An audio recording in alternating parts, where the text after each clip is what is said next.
Cheating కేసుకు సంబంధించి ఏదైతే చాలా వరకు వెలుగులోకి అంటే ఆలస్యంగా వెలుగులోకి వచ్చిన ఘటన అని చెప్పుకోవచ్చు. ఎందుకంటే ఒక అబ్బాయి మోసం చేశాడని అమ్మాయి ధైర్యంగా మీడియా ముందుకు రావడం జరిగింది. ప్రస్తుతం హిట్ టీవీతో మాట్లాడడానికి ఆవిడ ముందున్నారు. సో చెప్పండి సౌమ్య, అసలు మీకు ఏం జరిగింది?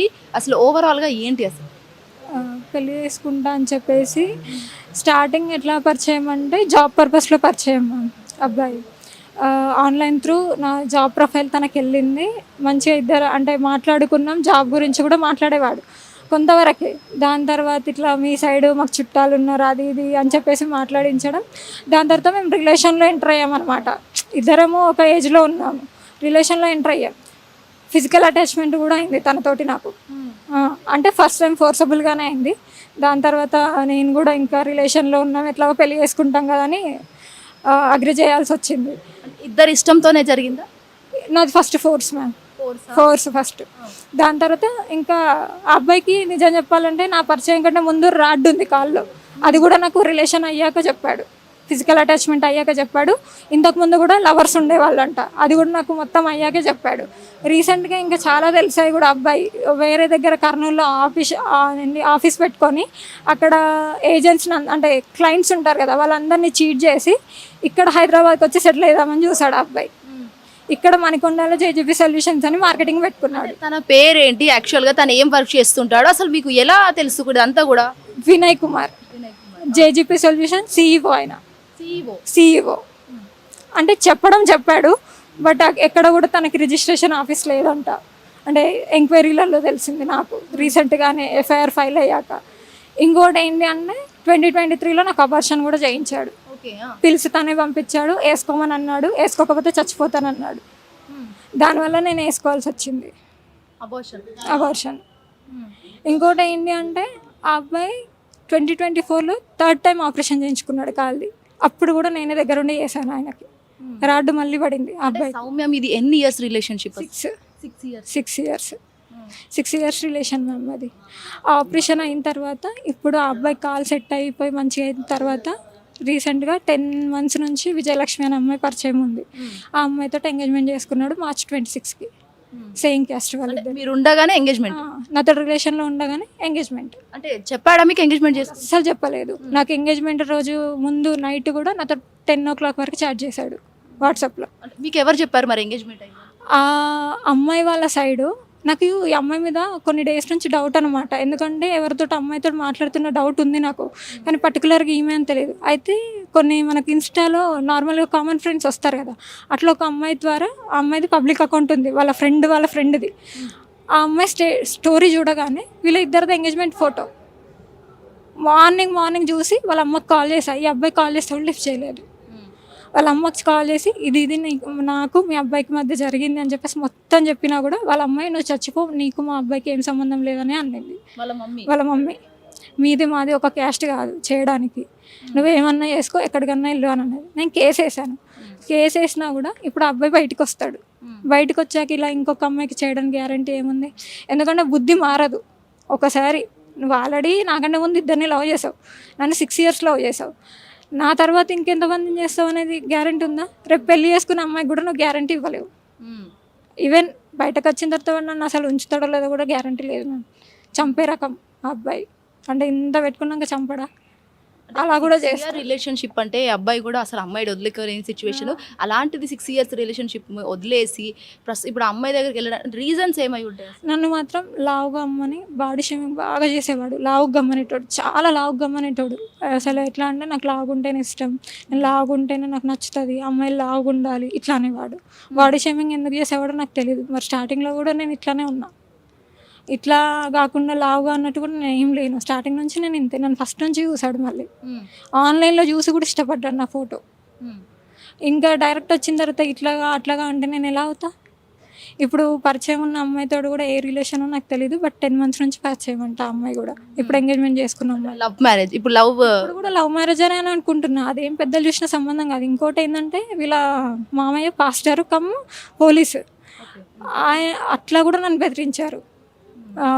అంటే వీళ్ళ ఫ్రెండ్స్కి ఫస్ట్ మ్యాటర్ తెలిసినప్పుడు కూడా వాళ్ళ మామ పోలీసు ఎంతో అంత లక్షలు ఇచ్చేసి మనం బయటికి తెచ్చుకుంటారులే అని కూడా మాట్లాడారు. అది జరిగింది మ్యామ్. ఓకే. అంటే ప్రస్తుతం ఆ అమ్మాయికి తెలుసా మీ ఇష్యూ తెలుసా? తెలుసు. తను తెలిసి కూడా యాక్సెప్ట్ చేసిందా? తెలిసి తను రిలేషన్ నీతోటి ఉన్నాడని నాకు చెప్పాడు, బట్ నీతో పెళ్లి చేసుకోనని చెప్పాడంట అని చెప్పేసి అనింది. ఆ అమ్మాయికి నా అబార్షన్ సంగతి తెలియదు. ఈవెన్ చెప్పానంటే ఆ అమ్మాయి కూడా ఒక రకంగా చీట్ అయింది, కాకపోతే ఎంకరేజ్ చేస్తుంది ఆ అబ్బాయికి. అంటే తను ఎంకరేజ్ చేయాల్సిన అవసరం ఏముంది ఆ అబ్బాయిని? 200 మెంబర్స్ ముందు ఎంగేజ్మెంట్ అయిందని వాళ్ళ బాధ. ఒక అమ్మాయికి అన్యాయం జరిగిందని కాదు, 200 మెంబర్స్ ముందు లక్షలు ఖర్చు పెట్టి ఎంగేజ్మెంట్ చేసుకున్నామని వాళ్ళ బాధ. అంటే పరువు నష్టం అంతమంది ముందు మాకు ఎంగేజ్మెంట్ అయింది, ఇప్పుడు పెళ్ళి అయిపోతే ఎట్లా అని వాళ్ళ బాధ. ఒక అమ్మాయి ఎట్లన్నా పోని, వాళ్ళకి సంబంధం లేదు, ఆ అమ్మాయికి సంబంధం లేదు, ఆ అబ్బాయికి సంబంధం లేదు, అసలు వాళ్ళ పేరెంట్స్కి కూడా సంబంధం లేదు. అబ్బాయి వాళ్ళ పేరెంట్స్కి, అబ్బాయికి ఫాదర్ ఎలాగో లేడు, వాళ్ళ మమ్మీ కూడా అంతే, ప్రతిదీ అబద్ధం చెప్పేస్తుంది వాళ్ళ మమ్మీ అయితే. అంటే మీది ఏ క్యాస్ట్? అతను వినయ్ కుమార్ ఏ క్యాస్ట్? వాళ్ళ మాదిగా, మేము బీసీబీ. ఓకే. అంటే పోల్చుకుంటే మీ క్యాస్టే హయ్యర్ క్యాస్ట్ కదా? అవును, కానీ నేనే అడుక్కోవాల్సి వస్తుంది ఆ అబ్బాయిని, చేసింది ఒప్పుకో అని. ఎందుకు అసలు ఆ అబ్బాయి ఆ అబ్బాయి అలా మారిన సంగతి కూడా నాకు తెలియదు. అసలు నాకు చెప్పకుండా ఎంగేజ్మెంట్ చేసుకున్న, నాకు ఎంగేజ్మెంట్ ముందు రోజు కూడా హైదరాబాద్లో ఉన్నానే మెసేజ్ చేశాడు. అసలు ఎక్కడున్నాడో కూడా తెలియదు నాకు ఎంగేజ్మెంట్ ముందు కూడా, ఎందుకంటే మేము డైలీ కలిసేవాళ్ళం. కానీ అంటే అప్పుడప్పుడు ఆ అబ్బాయి రీసెంట్గా మాదాపూర్లో ఉండేవాడు, 10 months నుంచి ఆ అమ్మాయి పరిచయం కానీ హఫీస్పేట్ షిఫ్ట్ అయిపోయాడు రూమ్. అక్కడ రూమ్ కూడా నేను వెళ్ళాను. March 26కి ఆయనకి ఎంగేజ్మెంట్, March 1st వీక్లో నన్ను కలిసాడు ఫిజికల్గా. ఆ అబ్బాయికి ఏం తెలియకుండా జరిగిందా ఎంగేజ్మెంట్? పోనీ నాకు చెప్పొచ్చు కదా, రిలేషన్లో ఉన్నప్పుడైనా. చెప్పనే లేదు నాకు అసలు, ఇంత చిన్న ఇన్ఫర్మేషన్ కూడా నా దగ్గర అంటే ఓపెన్ కాలేడు. అంటే తన ఫోన్ చూడడం లాంటివి కానీ మీరు ఏం చేయలేదా? మరి మీకు అంత తట్టలేదా? ఒక రోజు మేము కార్లో వెళ్తుంటే ఇట్లా విజ్జు స్మైలీ అని చెప్పేసి అమ్మాయి కాల్ వస్తుంటే ఎవరు అని అడిగితే కూడా ఆ అమ్మాయి నాకు క్లయింట్ అని చెప్పాడు. క్లయింట్ అనే అమ్మాయితో ఇంతగానం చేస్తారా? మరి చేయరు కదా ఎవరైనా. నేను కూడా డ్యూటీ చేస్తాను మ్యామ్, నాకు అబ్బాయిలు ఫ్రెండ్స్ ఉంటారు, కొలీగ్స్ ఉంటారు. నన్ను కూడా తప్పు పట్టడంలో తప్పలేదని నేను అనుకోవద్దు కదా. ఇప్పుడు అట్లా నేను అనుమానించద్దు కదా, ప్రతి అమ్మాయితో మాట్లాడిన అమ్మాయితో అలా లింకులు పెడితే నేనే గలీజ్ అయిపోతా కదా. అట్లా నేను చేయలేదు ఎప్పుడు అబ్బాయికి. అంటే మీతో అలా ప్రవర్తించాడా? అంటే ఇట్లా అంటే మీతో అంటే అవమానించడం కానీ అనుమానించడం లాంటివి నాతో చేయలేడు. ఎందుకంటే నా ఫోనే ఇచ్చేదాన్ని, నేను ఓపెన్గా ఫోన్ ఇచ్చేదాన్ని, చేతిలో పెట్టేదాన్ని, చూసేవాడు, ఫోన్ పేలు చేసుకునేవాడు ఫోన్లోకి వెళ్ళి. నేను దేనికి కూడా నేను నో చెప్పలేదు అబ్బాయికి. అంతా ఇష్టపడ్డా పెళ్లి చేసుకుంటామనే గట్టి నమ్మకం ఉండే నాకు. లాస్ట్కి ఇలా చేశాడు. అంటే ఇక్కడ సౌమ్య మీకు అర్థం కాని విషయం ఏంటంటే 6 years నుంచి మీరు రిలేషన్లో ఉన్నప్పుడు అన్నీ ఓపెన్ అప్ తను కూడా అవ్వాలి, మీరు కూడా తెలుసుకోవాలి కదా. మీరు అంతా తట్టలేదు అంటే నేను అస్సలు అడగలేదు మ్యామ్, ఎందుకంటే రెస్పెక్ట్ ఉండాలి ఫస్ట్ ఆఫ్ ఆల్. ఎందుకంటే అనుమానించడం అంటే అది వేరే ఉంటుంది. నేను ఎందుకంటే ఆ అబ్బాయి ఆల్రెడీ నాకు చెప్పాడు కదా, నీకంటే ముందు ఒక అమ్మాయితో రిలేషన్ ఉంది, ఒక్క అమ్మాయితో అని చెప్పాడు. కానీ రీసెంట్గా తెలుసుకుంటే నాకంటే ముందు ఇంక 2 అమ్మాయిలు ఉండేనంట. ఇప్పుడు కూడా ఆ అబ్బాయి బెంగళూరు అని బయటికి వెళ్తాడు మ్యామ్, బెంగళూరు అని చెప్పేసి విజయవాడ, వైజాగ్ అని వెళ్తాడు. ఏ అమ్మాయిలను కలిసేసి వస్తాడో కూడా తెలియదు. చెప్పాలంటే అబ్బాయి ఫోన్ హిస్టరీ తీస్తే ఎంతమంది అమ్మాయిలు వెళ్తారో తెలియదు. నాకు ఇప్పుడు వచ్చే డౌట్లకి అసలు ఇన్ని రోజులు ఇతన్ని లవ్ చేసిందా అనిపిస్తుంది. ఎందుకంటే నిజాలు తెలిసి ఇంకా నాకే బాధ ఉంది. వాళ్ళ పేరెంట్స్ ఏం చేస్తుంటారు? వాళ్ళ ఫాదర్ చనిపోయాడు మ్యామ్. మమ్మీ అయితే రీసెంట్గా షాప్ పెట్టుకుంది. వాళ్ళ మమ్మీ స్టోర్ పెట్టుకుంది, ఒకటి రీటైల్ స్టోర్, అంటే మన లేడీస్ ఎంపోరియం లాగా పెట్టుకుంది తను అక్కడ కర్నూలులో. సో ఇదంతా జరిగి కూడా ఎన్ని రోజులు అవుతుంది అసలు?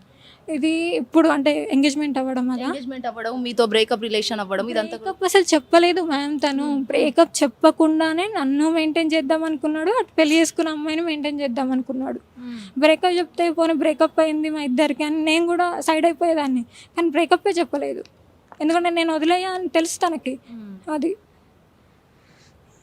So please don't be emotional. చెప్పండి అసలు ఏం చెప్పాలనుకున్నా కూడా మీరు మా హిట్ టీవీతో షేర్ చేసుకోవచ్చు. చెప్పండి ప్లీజ్ డోంట్ బీ ఎమోషనల్. ఇట్లా ఏ అమ్మాయికి కావద్దు అని, ఎందుకంటే బయటకు వచ్చిన తర్వాత కూడా ఇంకా చాలామంది అమ్మాయిలు ఉంటారు, ఛాన్స్ తీసుకునే ఎక్కువ ఉంటుంది. ఇంకొకసారి ఎట్లా మోసపోవద్దని వేరే అమ్మాయిలు ఇట్లా నమ్మొద్దు, ఇట్లా జాబ్ ఇస్తామంటే. అది ఫినాన్షియల్గా ఏమన్నా యూజ్ చేసుకున్నాడా మిమ్మల్ని? ఎంత తీసుకున్నాడు? 3.5 తీసుకున్నాడు. దగ్గర కౌంట్ చేస్తే అంత అయింది. రిలేషన్ నుంచి కూడా తీసుకున్న అమౌంట్ 3.5 తీసుకున్నాడు.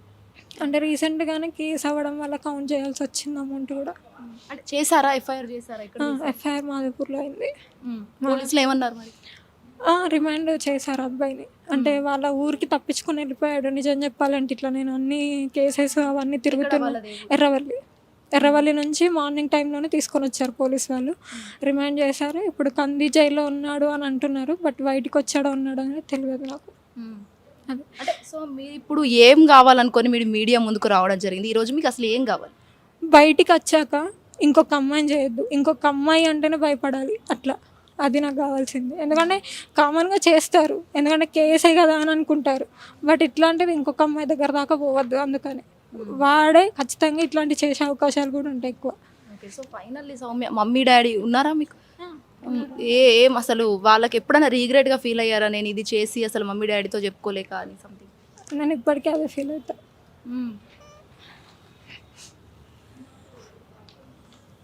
చెప్పండి. ఎందుకంటే చెప్పుకోలేం పేరెంట్స్కి, అది ఎక్స్క్లూజివ్గా కోరుకుంటున్నా. వీడియోస్ అనిల్తో శ్వేతంగా హిట్ టీవీ సోమాజీ కూడా.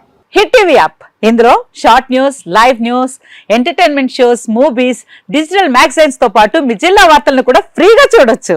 ఇంకెందుకు ఆలస్యం, వెంటనే హిట్ టీవీ యాప్ ని డౌన్లోడ్ చేసుకుని ఫ్రీగా ఎంటర్టైన్మెంట్ పొందండి. Hit TV app. Hit TV app. Please download hit TV app. Hit TV యాప్ని ఫ్రీగా డౌన్లోడ్ చేసుకొని ఎంజాయ్ చేయండి. మీకు నచ్చిన ఎంటర్టైన్మెంట్ కోసం హిట్ టీవీ యాప్ ని ఫ్రీగా డౌన్లోడ్ చేసుకుని ఎంజాయ్ చేయండి. హిట్ టీవీ యాప్ని డౌన్లోడ్ చేసుకుని ఆస్వాదించండి, ఆశీర్వదించండి. ఇంతమంది సెలబ్రిటీలు హిట్ టీవీ యాప్ ని డౌన్లోడ్ చేసుకోండి అని చెప్తున్నారంటే ఎంత మంచి యాప్ ఆలోచించండి.